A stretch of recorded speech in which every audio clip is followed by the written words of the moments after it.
Yang terhormat Bapak-Bapak, Ibu-Ibu, salam Pancasila. Bapak-bapak, ibu-ibu yang melihat video saya ini, tolong jangan lupa subscribe, like, dan di-share. Sifatnya gratis. Saya akan mengomentari negara dapat bertindak dalam keadaan terpaksa, bertindak tegas atau keras. Jadi sumber saya dari YouTube. Jadi sampai bulan November masih ada ramai dengan demonstrasi buruh di tengah-tengah masyarakat yang menentang daripada Omnibus Law, yang menyatakan Omnibus Law tersebut merugikan buruh dan juga masalah cutinya juga dirugikan, dan pemerintah katanya lebih memihak daripada pengusaha daripada buruh. Ya, inilah alasan penolakan daripada buruh tersebut. Sehingga banyak demonstrasi terjadi di tengah-tengah masyarakat. Yang melakukan demonstrasi sebenarnya yang berkepentingan di sini adalah demo buruh. Tetapi sebagian besar yang demo tersebut bukan buruh.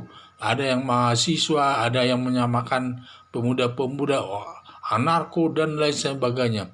Dan juga jumlah yang melakukan demonstrasi tersebut cukup banyak orangnya, sehingga bisa nanti menekan pemerintah dan membahayakan kondisi negara Indonesia karena ada tekanan-tekanan yang sudah sampai membahayakan negara. Dan para demo buruh jumlahnya banyak, tetapi banyak ditunggangi oleh pihak-pihak lain yang bukan buruh melakukan demonstrasi dan lain sebagainya. Dan ada katanya itu demo buruh, demo dalam buruh tersebut ada yang dibayar, ada yang membayar katanya. Jadi saya tidak tahu. Sampai bisa menghadirkan sampai banyak juga mahasiswa, anak-anak sekolah ikut demo. Mungkin karena dia menerima bayaran-bayaran tersebut.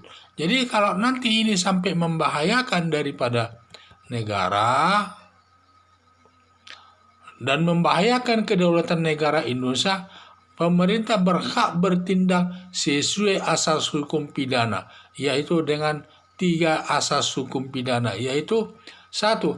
Asas membela diri.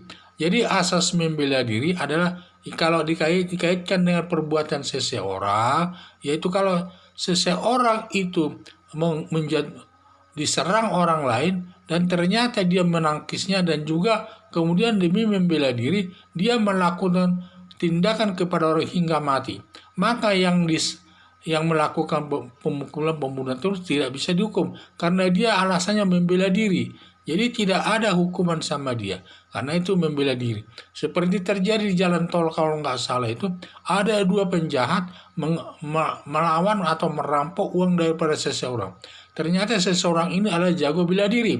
Ternyata dipukulnya maling kedua orang itu hingga mati, sehingga orangnya tersebut tidak bisa dihukum polisi.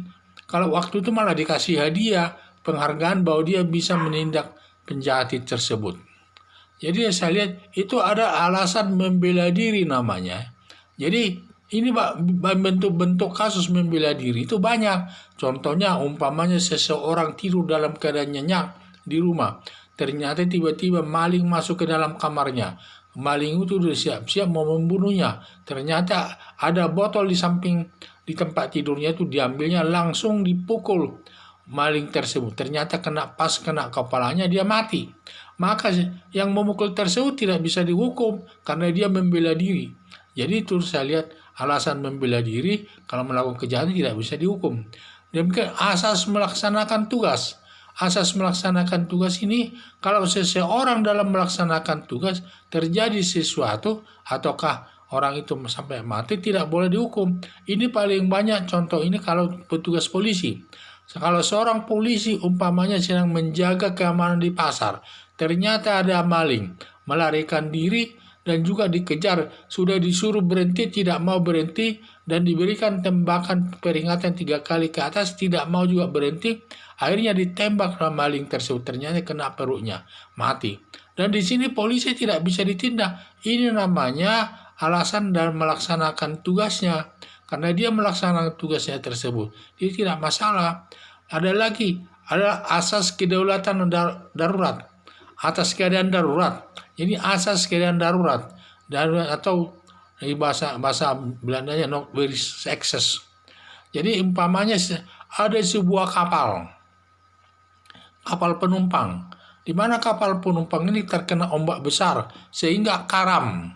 Pada saat kapal itu mau karam, kemudian orang berebutan alat pelampung, ban pelampung tersebut ya. Ada seseorang mendapat pelampung, kemudian ada orang lain yang tidak dapat pelampung, ikut masuk ke dalam bannya tersebut. Sehingga ban itu dia menanggulangi dua orang, yaitu mengapungkan dua orang. Karena ban itu tidak kuat mengapungkan dua orang, cuma itu jatahnya hanya satu orang, maka temannya itu memukul daripada yang satu itu hingga mati. Nah, karena ada di sini prinsip daripada dua-duanya mati, lebih baik satu orang mati. Maka disinilah jadi orang itu tidak bisa dihukum. Demikian juga bernegara ini. Kalau negara Indonesia ini nanti sampai terdesak atas demo buruh tersebut, negara berhak membubarkan para buruh tersebut dengan jalan kekerasan. Apakah jalan kekerasan ini dilakukan dengan cara menembak atau dengan cara digunakan panser, dibubarkan dan secara terpaksa, akhirnya banyak yang tergilas dan mati. Dan negara di sini tidak bisa disalahkan, dan aparat penegak hukum yang melaksanakan tugas itu pun tidak bisa dilaksanakan, tidak bisa disalahkan. Seperti kalau kita ingat kasus Tiananmen di Cina, di mana banyak buruh, banyak demonstrasi besar-besaran, disuruh bubar tidak mau, akhirnya dibubarkan dengan panser. Akhirnya banyak yang digilas dan mati sampai 75.000 orang katanya. Ternyata tidak ada negara yang memprotesnya, baik perserikatan bangsa-bangsa tidak ada yang memprotesnya. Karena masalah tersebut negaranya ingin mempertahankan kemerdekaannya. Karena merebut kemerdekaan itu tidak gampang. Seperti Indonesia, untuk merebut kemerdekaan Indonesia tidak gampang. Maka perlu dipertahankan dari manapun serangan tersebut. Negara harus mempertahankan demi persatuan negara kesatuan Indonesia dan utuh negara kesatuan Republik Indonesia ini. Dan negara di sini berkewajiban melindungi seluruh warga masyarakatnya dengan keadaan aman dan tertib. Dan negara berhak melaksanakan kekerasan demi melindungi warganya dan demi menjaga negara kesatuan Republik Indonesia ini. Sekian dan terima kasih.